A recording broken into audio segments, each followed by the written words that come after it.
Hello everyone, my name is the Impeccable and welcome back to episode 9 of our Satisfactory survival series. Last episode, we started to produce some plastic, rubber and some fuel which we're burning on site. We've also prepared an area for our drone port to export our crude oil for future projects. And best believe I placed down a load more power storage units. However, in today's episode, let's just say things will be getting a lot more logistical. And that's because we are working on the adaptive control unit, for which we need quite a lot of alternate recipes. Out of the 13 that I need, I have got 1, which is rather obviously a bit of a concern. So there's only one thing left for us to try and do, and that is go hunting for some hard drives. However, first I want to try and address something which I haven't actually talked about for a while, and that's my storage system. Despite my storage system being able to last for a good amount of time, it is getting to the stage now where we're getting more and more products unlocked. So I think it's about time we start to expand here a little bit. By which I mean I still want to stay in the same area, but completely overhaul everything I've just done. So let's give it a go. And I'm pleased to say our work here is done. Things might look a bit confusing, but because I've built everything, I know where everything already is. Every single item that I currently have unlocked at least, and that's of relative importance, has its own area, and I've also color-coded everything too. The sign obviously indicates what item I want to try and store here. A grey personnel storage box means that there's nothing in there, whilst purple means there is something in there. This way, when I'm trying to look for an item, I can very clearly see instantly, okay, there's going to be nothing in this one. Whereas down here, again, I can very clearly visually see there are going to be items in here. And that's basically it. I've also color-coded every single zone here as well. There's a green zone, a yellow zone, a blue zone, and lastly a purple zone, which I currently haven't got anything in just yet. I've also kept this pathway over here too, since there's also a cave down there. I don't think it leads to much, but I thought I'll keep this here anyway since I thought it looks rather cool. So now all we have to try and do is gather our gear to go out for an exploration. And I know all of my stuff's going to be in here. You guys know the drill by now. If you'd like to see me go on these exploration streams, make sure to follow either here on YouTube or over on Twitch, where I stream pretty much every single day now. So we've now collected our very first round of hard drives, and here's everything we've been able to collect. Starting with our very first recipe, we've got heavy oil residue, and we've also got the alternate fused quickwire. I need both of these recipes, but I feel like the heavy oil residue one might be a bit more important. Again, don't really want them 2 recipes. No. Okay, that's it pretty much. We've only got maybe 2 or 3 out of all the recipes that I actually need. So when it comes to our automated wiring, I believe we've got everything that we need. We've now got iron wire, which is fantastic. This is the basic recipe for that, and I believe it's the basic recipe as well for the automated wiring up there. And our iron ingots going into our steel pipe. I think that's the one recipe we haven't got, iron pipe. We also haven't got the encased industrial pipe recipe, and we haven't got the heavy modular frame recipe either.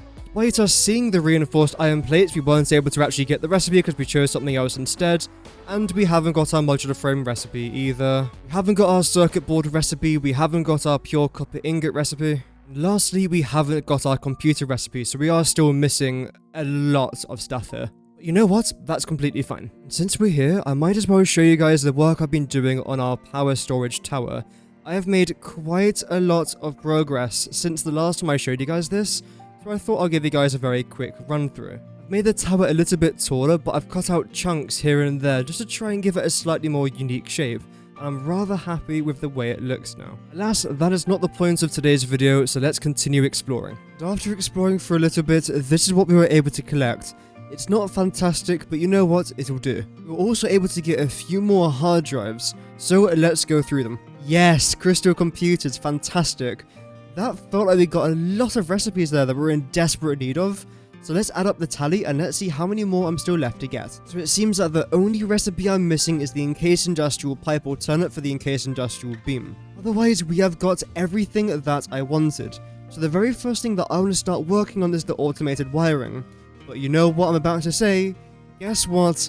There's a problem. Yes, it's been almost 4 minutes since I last said that. We have absolutely chock-a-blocked this part of the map, and there isn't really much room for this part, at least for an expansion. I could add a floor above, but I don't want to do that because it will get rid of the look that I've gone for here. So, it's time for expansion, but not north, not east, not west, but south. In fact, I'm planning this expansion right behind the space elevator, directly right... Oh, that's a bit too close. Right there. Oh dear. As you can see, I've already started to design what I want here.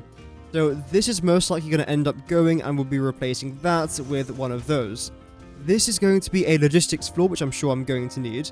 And everything up here is going to be used to make our automated wiring, heavy modular frames, computers, and circuit boards, and of course then the adaptive control units. So now let's go ahead and design this brand new space. And here we have our brand new platform, and even though it's really simple, I'm very happy with the way it looks. And I know it might not look like it, but I have been surprisingly busy off camera. That's because I have brought in not just hundreds, but thousands of extra resources per minute. This includes things like iron, copper, limestone, and raw quartz. We're also going to have some caterium in here eventually, about 300 of it per minute, but I've already built a very small facility for that, and I don't want to break that just yet, so that will be coming here eventually at least. This does mean that I had to add a new conveyor belt highway, but considering it actually adds a bit of colour to the whole starter factory, I'm completely fine with it. And that also includes this conveyor belt highway over here as well, which cuts beautifully through these trees. So essentially what we've got right now is a blank canvas. So I think it's about time we start to fill it. We've got all the alternate recipes needed for our automated wiring, and we only require 182.4 iron ore, which means we can drag one of these nodes and begin the process of the automated wiring. So far, this factory is looking pretty good. I did make one very small mathematical error with the iron ingots, but we've completely fixed it now. These smelters will be producing our cable, and then these smelters are producing our stators. Here we are making some wire and of course our steel pipes. That's then making our 5 stators per minute. That's pretty much it. Afterwards we then combine our cable, we combine our stators, and that's our automated wiring. And something else I've actually completely forgotten about, I would love to automate motors as well. And we've got tons of resources and tons of room to do so. But for now, let's finish our automated wiring. There we have it. Within just a few minutes, we were able to fully automate the automated wiring, which is great. The actual wiring itself is being stored in this little storage container right next to us, just until we can make our adaptive control units. I've also added in this MAM here, just to try and use up this empty little bit of space. But you never know, especially when I'm scanning hard drives, this can most certainly become quite useful. Next, we are now working on our motors, which I understand isn't a necessary item for our adaptive control units, but it is an item that I am desperately going to need, and it shouldn't take that long to do either. But guess how many of it I am making per minute? You probably got it wrong, because it's 4.75, and the maths here isn't actually correct. It's correct up into the steel pipes and wire, but the actual iron ingots isn't. That's because originally, I was making 5 motors per minute where we needed 279 iron ingots. But, believe it or not, there was a problem. Because this node over here, the one that we literally just used, has got 275.6 iron left over. So essentially, I've lowered down the amount of motors I'm making so that I can fully utilize this node. So rather than needing 279 iron, it's more like 265. Again, I haven't done the exact maths, but I do know it's under that limit, which is great. I'm also planning on building a vertical factory. By that I mean I just want this to go in a straight line. So it's going to look quite thin rather than chunky. Like for example, this I would describe as quite a chunky layout. But this I want it to just be a nice, thin, compact layout. I could also do a vertical part of the factory here, but we've got so much room and I would rather not do that as of right now. But maybe a bit later on. Regardless though, this should be pretty good. Wait, that's the... Oh, I've built this all around the wrong way. Yeah, I think this will end up being a rather good idea. Logistically, it's actually really fun to do as well. It's already starting to look rather chaotic down here, and we've literally only just begun. I cannot even begin to imagine what it's going to look like after we finish everything. And luckily, our vision is coming to life. We haven't quite made the motors just yet, but we've managed to make our rotors and our stators. The only thing left to do now is actually just combine the two together, right down there at the very end next to where the assemblers are for the stators. I do love it when a plan comes together. Okay, I might have been sidetracked for the last hour, but this is actually a project I desperately needed to do. And now we are making 4.75 motors per minute. What we are looking at here is every single item that I want to be fully automating in my starter factory. As of right now, we are fully automating iron plates, iron rods, concrete, reinforced iron plates, wire, cable, rotor, modular frames, plastic, rubber, which of course we are making over in our plastic and rubber factory, motors, steel beam, steel pipe, encased industrial beam, versatile framework, stages, and automated wiring. Steel items, including things like versatile frameworks, encased industrial beams, and steel pipes, everything like that, is being made over here. So I want to try and belt them out nice and neatly, maybe, to over here where we are right now, because I might need those items further down the line. Also, it's nice to have them closer to my starter factory. However, we have a long way to go yet, and some of these items are generally really important. Things like quickwire, silica, and even things like quartz crystals, which I know I'm already technically making, but I'm not making them properly. So I do want to try and make them properly because we are going to need them for recipes further down the line. Of course, as well, things like computers, heavy modular frames, all of that we are going to touch upon right now. In fact, speaking of heavy modular frames, circuit boards, and computers, I have come to a realization. With our adaptive control unit recipe, I am making heavy modular frames, but I'm not making any additional heavy modular frames or computers or circuit boards on the side, just in case I need them a bit later on. So not only do I have to make one heavy modular frame for this, but I also want to make an additional 5 heavy modular frames just to have lying around. Probably an additional 5 circuit boards, which I know isn't a lot per minute, but I don't need a lot, so that's fine. And then lastly as well, probably an additional 5 computers, which massively increases the amount of raw quartz, copper, iron, and of course limestone that we're going to need now for these projects. I should have enough lying around, but by the time that we take into consideration everything else down here, I most certainly don't have enough resources.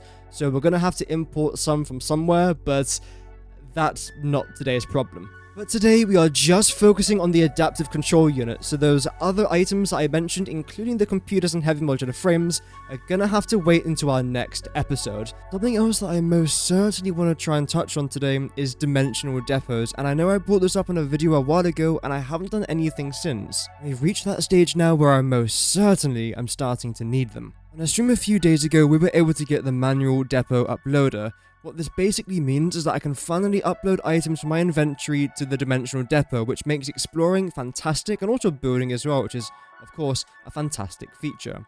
However, what I want to try and get now is essentially, and this is mostly what I'm looking forward to here, the dimensional depot stack increase and the upload speed, both of which are fairly important. So I suppose we'll tackle both of them, but one thing that I'm missing quite a lot of is the SAM fluctuators. So now we're going to craft quite a lot of them, and let's see how far this gets us. A short while later and we're left with 281 SAM fluctuators, which isn't too bad, but let's see how far this will get us in the MAM. So the very first thing that I want to try and unlock is a 50% upload speed boost, which is 47 fluctuators and 3 Mercer spheres, which shouldn't be too bad. Luckily, we were able to gather a bunch of Mercer spheres just a few seconds ago. Ada, stop. Then go for one more, which will be costing us quite a bit more. Then we'll go for the depot expansion, which means that rather than, let's say, having 1 stack of wire, I can now have 2 stacks of wire, and everything gets increased by an extra stack, which I think is really, really good. And I don't think we can afford the next one, unfortunately. No, not quite. Where even is our closest SAM node? Right, okay, they're both rather far away, although having said that, this SAM node, despite being impure, is right next to our coal factory, so maybe it won't be a bad idea to belt this down than build it somewhere near our coal facility.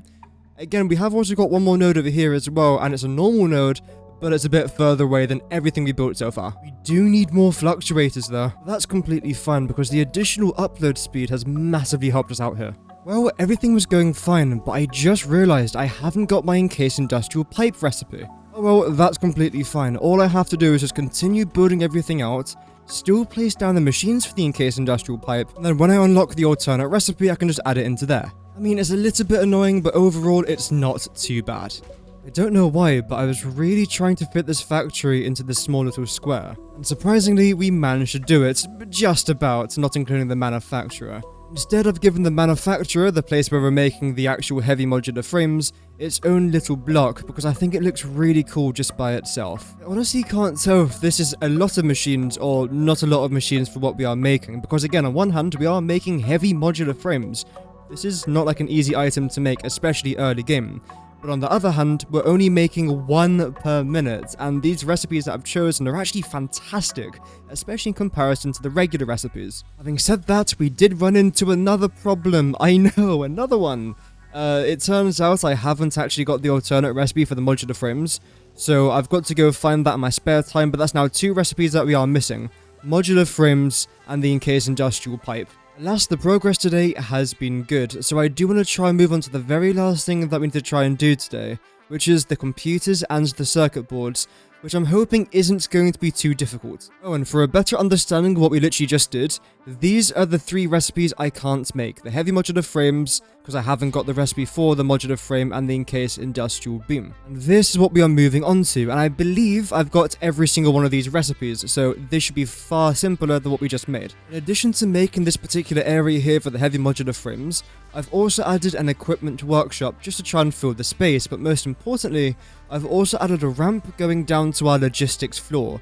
This provides us easier access rather than me having to consistently and continuously break the ground, which is a bit annoying just to get down to the floor. If you watch my live streams, you would have already seen what it's like down here. It is just starting to look chaotic and I love it. When I make my mega factories in the future, I will be making my logistic floors slightly bigger, so you can actually see all the conveyor belts working and it looks really great. I don't like how they're doing this, for example, where you can clearly see them going through each other, but again, we are rather limited here on space, so I'm doing the best I can with what I've got, but the next logistic floor will be at least double or triple the height, and of course, size-wise, a lot bigger. Regarding the actual, location of us trying to build this computer part now, I think I want to try and expand over here a little bit. This area looks a bit tight, but I do want to try and use it, and I don't know what else to really use it for. I've also decided that over here, I'm going to have an awesome sink with a bunch of industrial storage containers. So just in case anything does back up over in that part of the factory, or even over here, which it shouldn't do, I can just add all the items manually into the industrial storage containers and sink it to get a bunch of coupons. That will be a pretty good use of the land, and it's right next to the entrance here as well, which will make navigating that really simple to do. So over here, again, I do want to make a bit of a start on my circuit boards, because in total I've got to make 5 circuit boards and 3 circuit boards. 5 for the adaptive control units, and then 3 for the computers. So let's definitely start that somewhere along here. There shouldn't be too many logistics underneath us. Great, there isn't. We have got some iron and some caterium over there as well, and even more iron? No, limestone. What's that doing there? I've completely forgot I even had that. Okay. Well, our our raw quartz are somewhere back over there. So we can definitely just drag out a line and then start to do something over here. We are also going to need, I believe it's copper, which comes from the exact same place there as our raw quartz. So sorting out the logistics for this part of the factory shouldn't be too bad. Regarding the machines, I believe it's just a couple smelters for the copper, which we are only going to need 2 smelters for. 1, 2, brilliant. And then we're going to need a couple constructors to convert our copper ingots to our copper sheets, which again, there's plenty of room over here. I can probably angle it over there so I can get more along this row. And then we're going to need a little bit of silica. Then lastly, some assemblers to actually make the circuit boards themselves. So regarding the land, it shouldn't be that bad. This might honestly be my favorite thing that I built so far in this factory. Everything just looks right, it fits in perfectly. And we've also added something over to the left-hand side there as well. There's nothing there yet, but there's always the possibility of us adding something here eventually.